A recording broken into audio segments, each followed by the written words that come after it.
Firstly, I'll request you to present a bouquet to Honorable Shri Akhilesh Yadav ji, the National President of Samajwadi Party, a Member of Parliament, fifth time in the Lok Sabha, and the former Chief Minister of Uttar Pradesh. Sir, जब vision India plan develop और ascent की आपने घोषणा की, एक series of startups, एक series of seminars की आपने घोषणा की, एक विजन दिया आपने देश के लिए, तो लोगों को कहीं न कहीं मन में सवाल आया कि ये सीरीज ऑफ समिट्स आप क्यों कर रहे हैं। तो सबसे पहला सवाल पूछना चाहूंगा, विजन इंडिया के पीछे जो प्लान डेवलपमेंट असेंट है, इसके पीछे आपकी सोच क्या है, आपका भाव क्या है, चाहते क्या है, विजन क्या है इसके पीछे आपका? धन्यवाद अभिषेक जी। मैं सबसे पहले तो जो हमारे गेस्ट, जो पैनलिस्ट आए, एक्सपर्ट्स आए, रेखा जैन जी, हमारे साथ जो दूसरे साथी थे,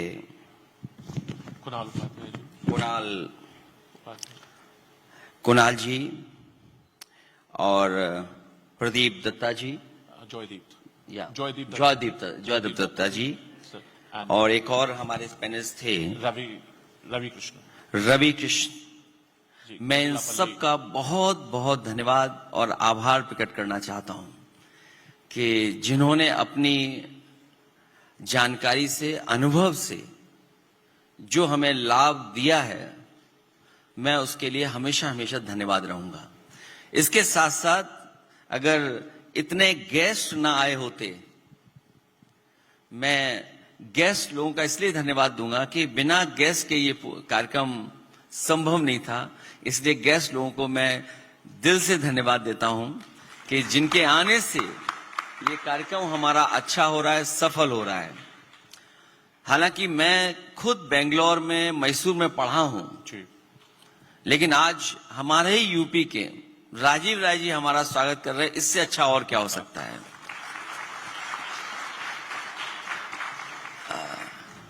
ये मेरे लिए भी सरप्राइज है कि मेरे साथ किरण हेगड़े हैं, ये हमारे बैचमेट हैं, और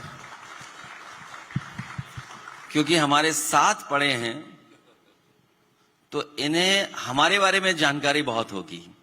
अभिषेक जी ने कम बताया है। मैं बहुत और कुछ पूछने जा रहा हूं सर, अभी इनसे बहुत सारी बातें सामने खुल के आएंगी, और जो बातें मैंने इनसे ये भी निवेदन किया है कि जो बातें देश नहीं जानता, जिसने आज तक कभी किसी मंच पर न सुनी हो, वो भी आपके बारे में बताएंगे आज।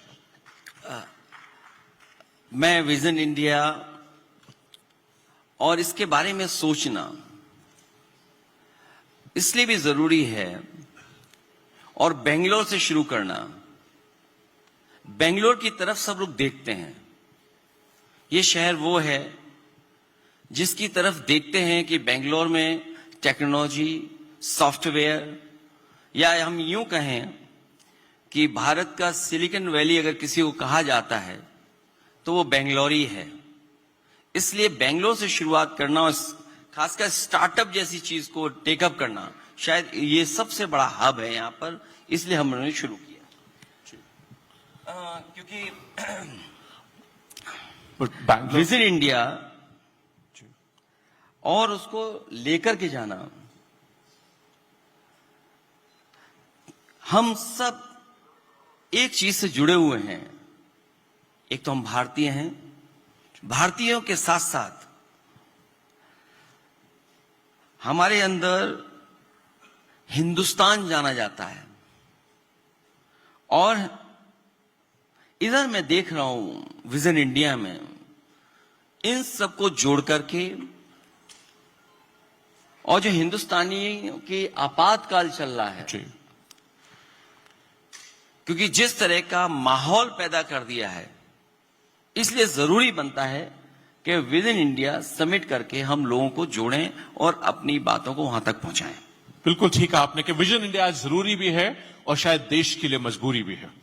आपने एक बड़ी अच्छी बात कही है, भी इस पे थोड़ा सा मैं चाहूंगा आप और एक्सपैंड कर दें कि हिंदुस्तानियत का आपातकाल आपने शब्द इस्तेमाल किया। इसका क्या अर्थ है? हिंदुस्तानियत का आपातकाल, आप क्या हिंदुस्तानियत है क्या? आपकी नजरों में उसकी व्याख्यान क्या है?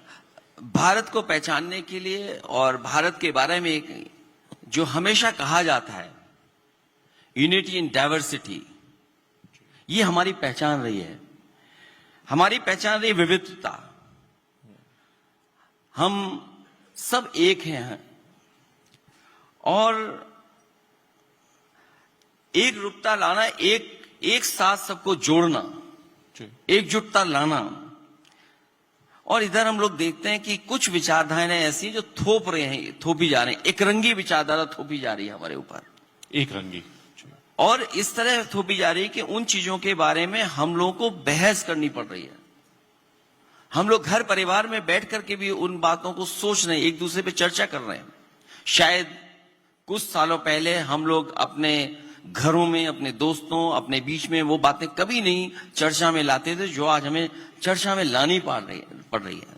इसीलिए मैंने कहा हिंदुस्तानियों की जो हमारी एक पहचान थी, जो हमारी एक पहचान बनकर के हम लोग आए थे हिंदुस्तानियत का, उसमें संकट पैदा ये सरकार कर रही है।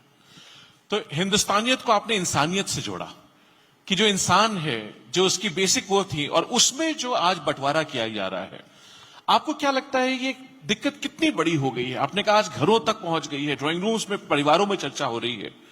तो ये देश को किस दिशा में ले जा रही है? ये कितना बड़ा प्रॉब्लम क्रिएट कर रहा है लोगों के लिए? ये जहां हम कभी चर्चा नहीं करते थे, वहां हम राजनीति और बहुत सारी ऐसी बातों को ला रहे हैं जिससे दूरियां पैदा हो रही हैं। तो हमारे विजन इंडिया का मकसद यही है कि हम एकजुटता लाएं, हम अपनी हिंदुस्तानी नियत को पहचानें, और जो हमारी पहचान है यूनिटी इन डाइवर्सिटी, उसको हम लेकर के और आगे चलें। तो सर, जो इंक्लूसिविटी की आपने बात की, यूनिटी इन डाइवर्सिटी की आपने बात की, आपने कहा इंसानियत ही हिंदुस्तानियत है। तो आज इसमें जो एक रंगी की आपने बात कही, वो भाव इस कदर हावी हो रहा है, तो क्या हम ये समझें कि vision India, plan, development, ascent उसी का सोल्यूशन देने का एक तरीका है? जो कोशिश है हमारी कि हम प्रोग्रेसिव हों, पॉजिटिव हों, प्रैग्मेटिक हों, और हम प्रो पीपुल इंक्लूसिव की बात करें, हम सबको एक साथ लेकर के चलने की बात करें। तो वही कोशिश है विजन इंडिया की कि हम सब एक साथ होकर के और लेकर के चलें। आपने प्रोग्रेसिव कहा, आपने प्रैग्मेटिव कहा, प्रो पीपल कहा, इंक्लूसिव कहा, इसको हम क्या और डिटेल में समझ सकते हैं? आपकी नजर में प्रोग्रेसिव क्या है एग्जैक्टली? हालांकि पॉलिटिकली तो हम लोग बहुत सारे प्लेटफॉर्म से बहुत सारी बातें करते हैं, लेकिन क्योंकि अगर हमें मंच है, जो हम प्लान डेवलपमेंट, डेवलप एसेंट को लेकर के और विजन इंडिया को लेकर के चल रहे हैं, तो पॉजिटिव में हमारा मतलब है कि आज जो निगेटिविटी फैलाई जा रही है उसे हमें काउंटर करना है। जो लगातार नकारात्मक है, वो हमारा जो ये पॉजिटिव विजन है उसको काउंटर करता है विजन इंडिया। पॉजिटिविटी हमारा काउंटर कर रहा है, जो निगेटिविटी फैल रही है उसको काउंटर करने के लिए पॉजिटिविटी। ओके। वहीं प्रैग्मेटिक जब हम बात करते हैं, तो जहां हमारा डेवलपिंग कंट्री है वहीं हमारी सीमाएं भी हैं, हम बंधे हुए भी हैं, लिमिटेशंस है हमारी, लिमिटेशंस हैं, हम उसके दायरे में हम काम करें। और जो प्रोग्रेसिव बात मैं कर रहा हूं, हाँ, वो प्रगतिशील बने रहना, रूढ़िवादी जो सोच है उससे दूर ले जाना, जो भेदभाव है हमारे अंदर, लगातार भेदभाव जो पैदा किया जा रहा है उसको मिटाना, और बराबर का मौका दें। इसलिए हम चाहते हैं कि प्रोग्रेसिव बात हो, उसी से हम ये तमाम जो गैर बराबरियां हैं उसको दूर कर सकते हैं। जो इंक्लूसिव बात हम कर रहे हैं, हमेशा कोशिश रही है कि जो आखिरी व्यक्ति है उसको भी हम साथ लेकर के चलें। इसीलिए इंक्लूसिव की बात जब हम कर रहे हैं, तो जो हमारा पिछड़ापन है, जो हम पिछड़ेपन के शिकार हुए हैं, उसको कैसे दूर किया जाए। जिसका कभी कभी दमन हुआ है, हमारी महिलाओं के साथ जो व्यवहार होता है, कभी कभी हमारा जो किसान मजदूर है, जो आजकल बेरोजगार युवा है उसको साथ ले जाने के लिए, इसलिए हम लोग इंक्लूसिव की बात कर रहे हैं। मैंने देखा है आपने पहले भी कल भी आप व्याख्यान कर रहे थे तो मैं सुन रहा था बड़े ध्यान से। आपने बात रखी थी कि जो प्रताड़ित है, जो दुखी है, जो अपमानित है, उसको हम आगे लेकर के चलना चाहते हैं, उसको बढ़ाना चाहते हैं। तो उसमें जो विजन इंडिया का रोल है, एक न्यू इंडिया यूथ की बात आपने आप कहते हैं, आपने कल भी टीवी के इंटरव्यू में मैं देखा आपने कही, उसमें यूथ का आप क्या रोल देखते हैं? यूथ किस तरीके से देश को नया बना सकता है? न्यू इंडिया में या न्यू इंडिया में देश का क्या रोल हो, यूथ का क्या रोल हो सकता है? आज का यूथ पॉजिटिव सोचता है, आज का यूथ जागरूक है, आज का यूथ तमाम चीजों को, दुनिया से कैसे जुड़ना है वो उन चीजों को समझता है। तो मैं समझता हूं कि अगर यूथ को जोड़ा जाए तो हम और आगे बढ़ सकते हैं। यूथ का आज पूरे देश का यूथ आपको इस मंच के माध्यम से, आपके इस विजन इंडिया के माध्यम से देख रहा है। और यूथ का आज सबसे बड़ा मोटिवेशन जो है, फैसिनेशन जो है, किरण भी यहां बैठे हैं, चीफ साहब बैठे हुए हैं, ये वो स्टार्टअप पे है। तो आके आपने vision India plan development and ascent के एजेंडा में सबसे पहले स्टार्टअप को ही क्यों मुद्दा बनाया? इस समिट की शुरुआत स्टार्टअप से क्यों हो रही है? और मैं यहां पूछना चाहता था कि आपने बैंगलोर को क्यों चुना? आपका शायद कोई व्यक्तिगत कारण भी होगा बैंगलोर चुनने का, क्योंकि आपने शुरुआत की कि आप यहां के पढ़े हुए हैं। तो स्टार्टअप ही क्यों और बैंगलोर ही क्यों इस समिट की शुरुआत के लिए? बेंगलोर स्टार्टअप का हब है जी। और बेंगलोर से मुझे बहुत सीखने का मौका मिला। जो पढ़ाई और जो मैं आगे बढ़ा, वो बेंगलोर से मुझे बहुत सीखने को मौका मिला। इसलिए मैंने सोचा कि अगर कोई भी बड़ा काम, नया काम जो हमारे विजन इंडिया का है, जिसमें प्लान डेवलप और एसेंट की बात है, वो बेंगलोर से शुरू की जाए। और स्टार्टअप का भी ये हब है। एक तरीके से अगर हम देखें तो स्टार्टअप यहां का हब है। और स्टार्टअप और यूथ दोनों को अगर मैं कहूं, अपनी मुश्किलें और कमियों को दूर करने के लिए अगर यूथ आगे आता है तो मैं समझता हूं समस्या का समाधान होगा।